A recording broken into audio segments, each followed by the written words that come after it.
You're listening to the Thrive Podcast, where every week we dive into a practical, tactical tip to bring you from a life of simply surviving to thriving. It's personal development for the everyday girl who is done with coasting through her days, done with feeling like she's missing out on the deeper meaning of her own life, and done with mediocrity once and for all. Because it's not enough to simply survive. You deserve to thrive. If you're a mom who's ever felt like she wanted more in her life than just quote unquote her kids, you're not alone. And you're also not a bad mom for it. My new friend Camille is so good at helping moms just like you uncover what in business they might be best at and then intentionally craft a fulfilling life around it. That includes quality time with your kids while still feeling like you. In today's episode, she gives so many practicals to help you feel like a success and redefine what that looks like as your family and business grows. She shares misconceptions about being a work-at-home or working parent, tips on managing mom guilt, how she knew when to hit the gas versus the brakes in her business, and more. It's a no-fluff episode with loads of helpful, real advice. Stay tuned through this conversation. Drop it 5 stars if you like what you're listening to. And without further ado, welcome Camille. Thank you. Yay! I'm so excited that we finally got to connect. We were literally just talking before hitting record about how we actually were on the same press trip with Disney last year, 2020, and never met, didn't realize we were on the same trip, and then connected on Instagram and have been trying to podcast together for a while now. So it's nice that the stars have finally aligned for us. Yes, finally. Mom life is that way, it just takes time. But if you're persistent, I feel like people that you really need to reach out with and make a connection to, it works. So thank goodness. Totally. Okay. Also, I read a really fun fact on your website that I feel like I need to share with people because people need to know this about you, that you read Harry Potter out loud to your kids before they can watch the movies. That's so fun. I actually just finished the 7th book with my daughter last night. So your timing of asking that question is really funny. So I've read. No way. Yeah, I'm kind of a stickler about it. They have to have read it before they can watch it because the books are always so much better. And it's just such a magical journey. So yeah, I'm on the high of Harry Potter today because I just finished it with my daughter. I've read it through with my son as well. So they all take turns. So you're an expert in Harry Potter. And then are you going to watch the movie this coming weekend? Yeah, she actually had a yucky tummy. So we might be watching some of it today, which I don't know. Maybe that's a bonus of being able to stay home. Maybe I shouldn't do that. But yeah, we're going to be watching it this week. That's awesome. Oh my gosh. Okay. So besides that, you have your own lifestyle brand under My Mommy Style, and you've got the Screen Freeze program to help families create a healthy balance of screen time, which is awesome. You've got the Call Me CEO podcast about moms who run businesses. You've basically got all the healthy mom boss vibes going on, which I am here for. So tell everyone about you and what you do and why you are so dang passionate about helping and celebrating women who do both motherhood and business. Yeah, thank you. Well, it's, listening to that list of things that I've done and I'm doing, it's all been progress and step by step. It didn't all happen overnight. And through the process of creating my blog, I started it when I was a mom of 2 and now I'm a mom of 4. And it, through pregnancies and nursing and everything else, it's something that helped keep me engaged and alive in who I am and in touch with what made me feel connected to Camille as a person, not just as a mom and a wife, right? Even though I'm covering content that's all about motherhood and parenting. And I really felt like now that my youngest is going into kindergarten, I could start shifting more into the passion of what it is like to build a business online and also allow mothers the chance to share that story, which has been so much fun with Call Me CEO because there are so many incredible women out there that are just have so many amazing stories to share. So it's been such a fun journey.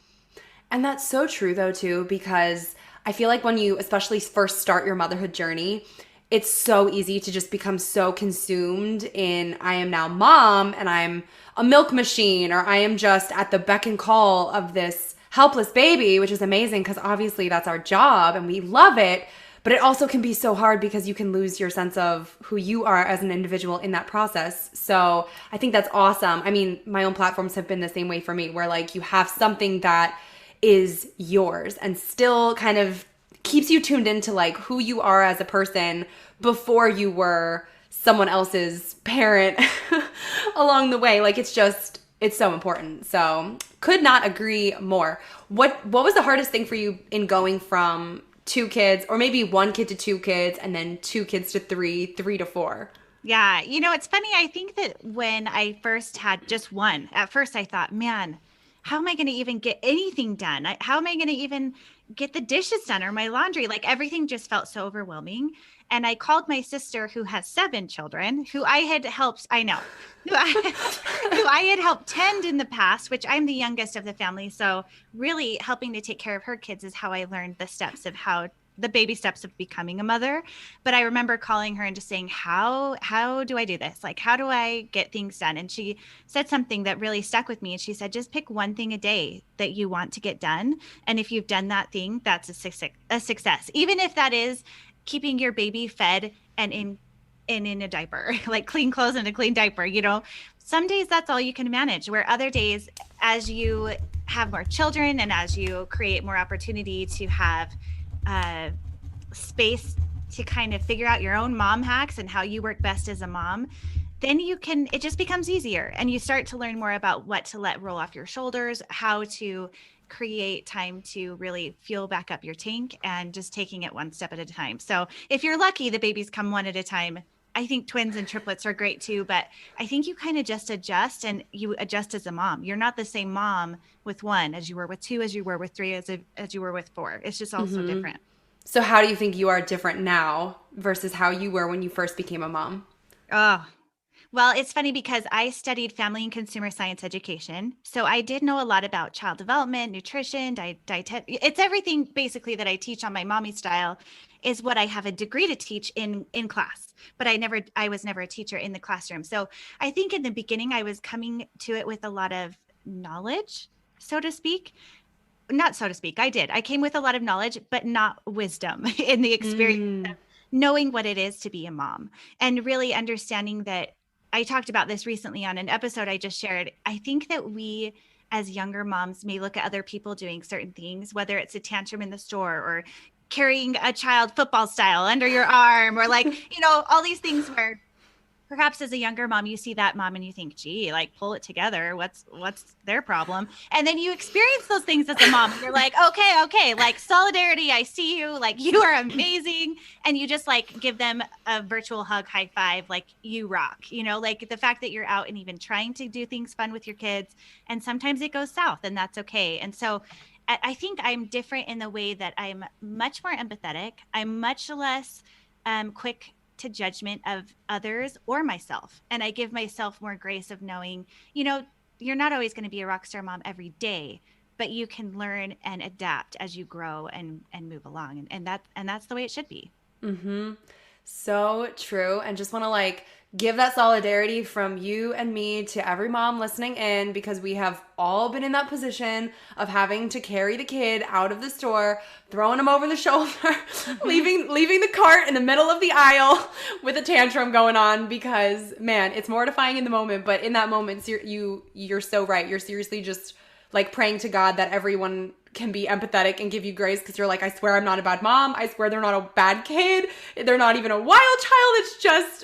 It's just a tired Tuesday, and like this is what's happening. So Yeah. it's so true. Okay, so since you do Call Me CEO, obviously you're so good and so passionate about integrating mom life with business life, and really kind of showing moms that they can do both and don't have to pick, which I love. I feel the same thing, resonates so hard. So for the mamas listening in who maybe have zero business background as of yet, I know you help women figure out how to make money from home and be with your kids by kind of identifying maybe what might be your most marketable skills, and starting off with like, all right, what am I even good at and what could I do? So what sorts of questions should women be thinking about and kind of mentally checking off in considering whether something like starting their own business or being in business is right for them? Yeah, that's a really good question. I get this question a lot, which is why I put together 2 different options for you to do on my website. One is discovering your why. It's a free 5-day process of thinking about your skills and also what you have that could be marketable or used. And then another option is taking a stay-at-home quiz. How can you make money from home? There are so many options. which is why I recently put together a virtual assistant course that's launching in June for people who want to start monetizing their own services. And what I love about the option of being a virtual assistant is that you do not have to have a huge social following. You don't have to have a degree to start. There are courses available like mine where I'm going to show step by step how to develop those skills that content creators, CEOs, business owners, both online and brick and mortar, are looking for help to expand their own business. So I feel like because of computers and technology these days, being a stay at home mom, running a side gig at your pace is absolutely possible and really fun. Absolutely. And from one content creator to another, like, oh my gosh, we all need virtual assistants. Holy Mm-hmm. mackerel. Like, I would Yes, die without my assistant. I So know. it's like, oh man, it's such an important thing and can be so fun. And you're right. You don't need a college degree. Like, you can learn as you go. It's really awesome. So check the show notes because the link to Camille's course will definitely be there for you if you're interested in checking that out. But okay, what do you think are maybe some of the biggest misconceptions about being a work at home parent or just a working parent in general? Because I know we both came from a place of initially thinking that we might have to choose between, okay, do I have to be a stay-at-home mom or do I get to be a six-figure earning CEO? But now we're both people who essentially teach others how to do what we do and be where we are, which I think is so cool. So what do you think was kind of a misconception maybe that you see women have that's kind of holding them back from pursuing work while being a mom? Yeah. I love this question mostly because I grew up in a very conservative religious home, which I'm so grateful for. And being a stay-at-home mom has always been my ultimate goal. I loved the idea of being at home with my kids for their comings and goings, and it's been such a blessing that I can do that. However, I really felt like in my circumstance, I needed something more to feel more like myself, and to kind of pull me out of loneliness and even depression and feeling like I had something to give. I think what's really funny is I found myself shopping clearance racks for no reason at all, or like perusing classified ads, or just different things that were kind of like a waste of time in the downtime when my kids were napping. And I thought, man, I could really do something with these couple hours a day that was beyond Netflix or beyond shopping for no reason or beyond, you know, not wasting my time, but finding a way to feel productive in that time and also have some spending cash to feel like it's okay if I want to go get my nails done or get a new pair of shoes and or buy some new kids for or clothes for the kids or whatever it might be without feeling guilt. And so I think a lot of that is you don't have to pigeonhole yourself into thinking that it's selfish to want more for yourself, whether it is to bring in extra cash or to do something that's for you. And I think that that can be a misconception that, to be a working parent or even a stay-at-home working parent, that it has to be all or nothing. And that's not the case. There are so many options where you can pick and choose the amount of time you work that week or how hard you're going to push it, and also to pull back. So ideally, if you can find a business or a way to do it on your own terms, I think that's the very, very best. And now is the day and age where we really don't have to pigeonhole ourselves. There are so many options. So true. Since you mentioned guilt, have you ever felt mom guilt? And if so, how do you manage it? Because I know that Oh, this is something that, yeah. like, I feel like we all have it, and Yeah, then but it's not talked about sure. all that much. And it's like, I wish we could all just normalize it and be like, mom guilt is so real, and we definitely all feel it sometimes. So I would love to hear your thoughts on that and how you manage it. Oh, this is such a good question because so many times it isn't necessary that someone else is putting the guilt on you, and maybe sometimes it can be that way because that certainly has happened in my life. But I think a lot of times keeping in check with what it is that we intend with our time and being purposeful is what will help you to overcome that guilt.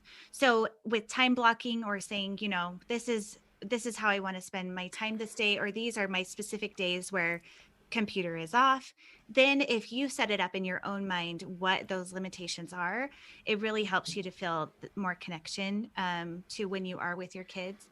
I have found that if I we have something where we do our one-on-ones, very specific, detailed time with our kids that are dates and times on purpose. And I have found if you're taking time to do special one-on-one with your kids and or well, really, and taking the time during the day to really focus in on them, their cup will be filled and they'll give you space and time.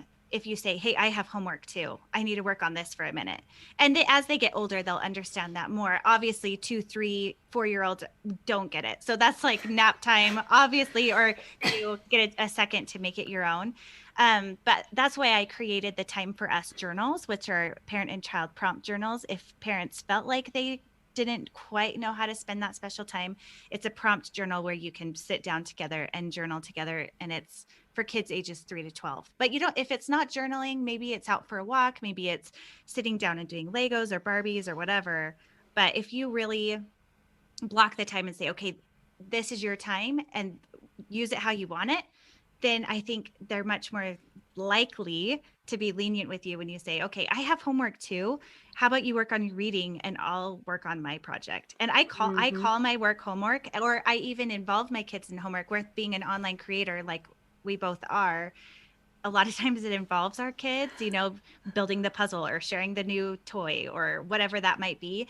And now that they're becoming older and perhaps don't want, sometimes they want to do it, sometimes they don't, I will pay them like an employee, and I'll say, okay, this is the contract. This is what I've been tasked to do. And if you have a good attitude, that's a key thing. If you have a good attitude, and if we get these bits of the things done, we're going to go get ice cream, or you'll get $2 or whatever that looks like for you, depending on the kid's age. But I really feel like children are at the age where, and this is a quote that I read recently that said, children have always seen their parents working. It's just always been done in a different way, depending on whatever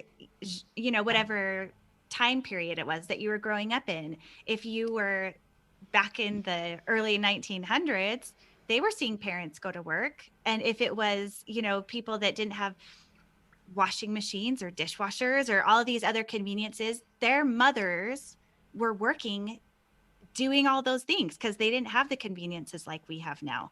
And so I think that guilt needs to be reversed into knowing that you're teaching your child concepts of good work. And recently I had a Mother's Day questionnaire, and my 4-year-old put, my mom is good at work. And at first I was like, oh, it doesn't say I'm good at hugging. I felt kind of bad about it at first, but then I was like, no, he didn't say it in a negative way. He said it because he really thinks I'm good at what I do, and that it wasn't like this coming out of a place of feel guilty, mom. It was no, I see you and you're good at it. And I was like, okay, like that. So, you just have to pace yourself and realize there are times you need to pull back and really listen to your intuition and follow it. Mm-hmm. That's so good and so true. And I think something you said, I want to reemphasize for everyone, because you said they need their cups filled too. And I think that is so important to remember, because we can oftentimes forget that they're little people, they're little human beings who have very real and very valid emotions, even if they don't necessarily know how to manage them quite yet.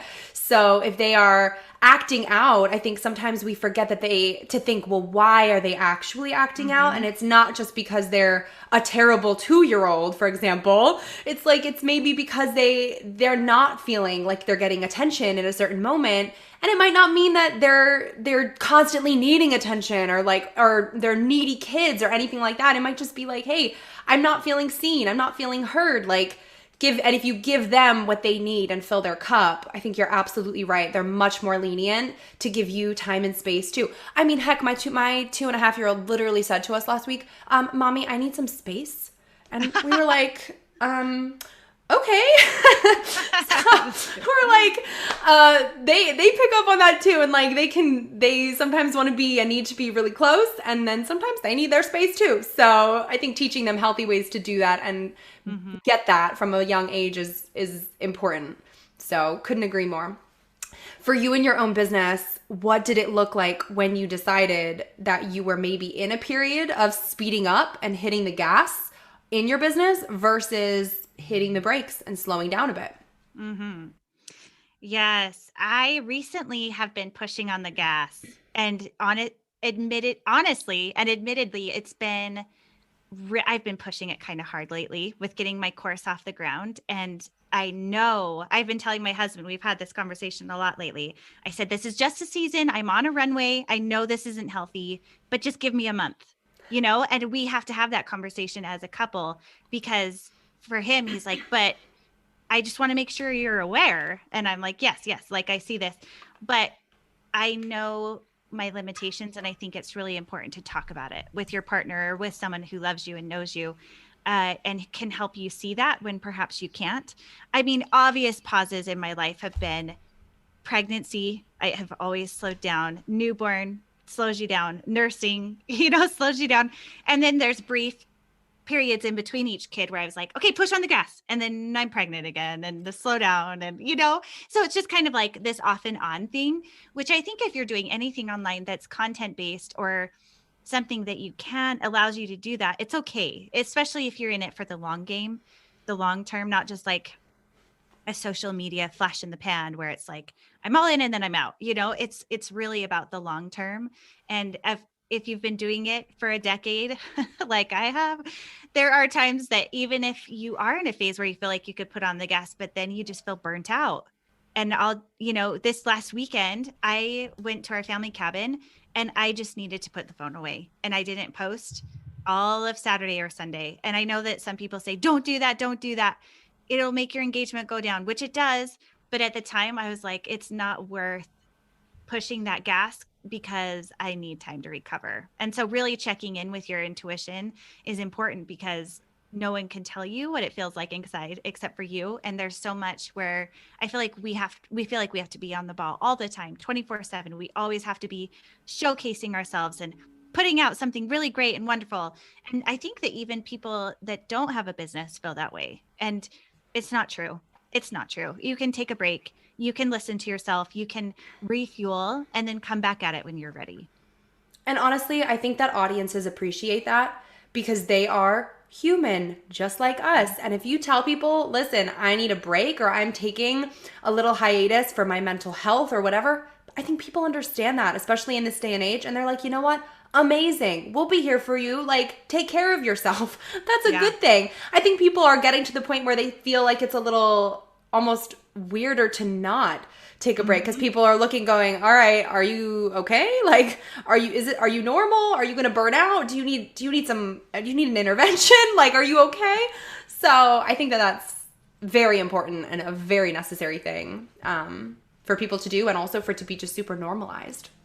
Yeah, I agree. The more we talk about it, the healthier it is. And I think I should talk about it more. And sometimes you avoid talking about it as an influencer or creator because you think, oh, I don't want to like bring people down and I shouldn't do this or that. And maybe it doesn't get as many likes, but you always, always, always get messages from people saying, thank you so much for saying that.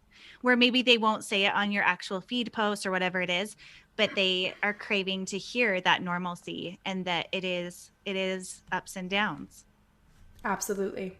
So if there was one thing, just one thing, a piece of advice, a word of wisdom that you could go back and tell younger Camille before ever becoming a mom, before ever starting a business, maybe while you were mentally grappling with the idea of both, what would it be? Ooh, might need a minute for this one. I think it would be to take everything in stride, meaning that there were so many highs and lows to get where I am now that I could have never imagined, but to do it anyway. Because there's so many things that I feel like I would have missed out on had I been scared. And I messed up a lot. I still am. I think this is the same advice I would give myself today because there are so many things, highs and lows. However, with that advice, I would also say, but remember to take it at your own pace because your babies grow up so fast. And that's something I legitimately think about every single day. And so as much as we hear it, like enjoy it while they're small, I've always thought about that. And I've always made that a priority. But I'm like adding all these extra things. It's okay to take time for you. It's okay to take the vacation. It's okay to go out with your girlfriends. It's okay to pump and leave for a few hours. Like go, get out, and especially getting fresh air. It just changes everything. So there you go. That's a packed message, but that's what it is. Hey, it's an important one. So sometimes you can't be shortened down. I get it. Oh gosh, amazing. So I want to wrap up by asking you something that I ask all guests on Thrive, and that is, what does thrive mean to you, and how do you strive to thrive in your everyday life? Thrive to me means having space within your own mind where you feel content when all the noise is gone. Drop the mic. That's so good. I love that. Thank you. Yeah. So how do you strive to thrive, I should say, in your everyday life? For me, again, circling back to those things I had mentioned previously, I think it's really important for me to make exercise a part of my routine, and also off time where I put all the technology away, and I typically will light a candle to signify that special time for me. And I connect to myself that way, whether it's writing or reading or being in nature. That's awesome. I love that you light a candle to do it too. That's such a cool visual to signify that. I might have to start doing that now. Try it. I love it so much. I'll do it sometimes like when I'm winding down at night and I'm like, okay, it's my time. Ching. I like light my candle. Or if I'm about to do some serious work where it's like I'm in the zone, phone goes off, light the candle, and it like just is that little bit of something extra that helps me to like focus in on this is special time. Yeah, that's awesome. Amazing. Well, thank you so much for coming on Thrive and sharing so many good nuggets with everyone listening in. Tell everyone where they can find you online and where they can take advantage of all of your courses, resources, all of the things that you've got going on. Yeah, thank you. So my website is camillewalker.co. That's where you can find Discover Your Why, taking the stay-at-home personality work-at-home mom quiz. And that's also where you can find information on the course. Now, I also have my mommystyle.com, which is full of family, travel, recipes, so many recipes, you guys. I'm on Pinterest, find me. There's a lot of recipes there and things to do with your kids for the summer. We have a summer learning series. So if you're looking for things to do with your kids coming up, it's a really good resource. And then on Instagram, I'm at camillewalker.co and also Call Me CEO podcast. Wait, before you go, make sure you're subscribed to never miss an episode of Thrive. Drop 5 stars on your way out if you like what you just listened to, and come join the party on Instagram at thrive.podcast to stay inspired and thriving all week long. Thanks for tuning in. It's your time to thrive.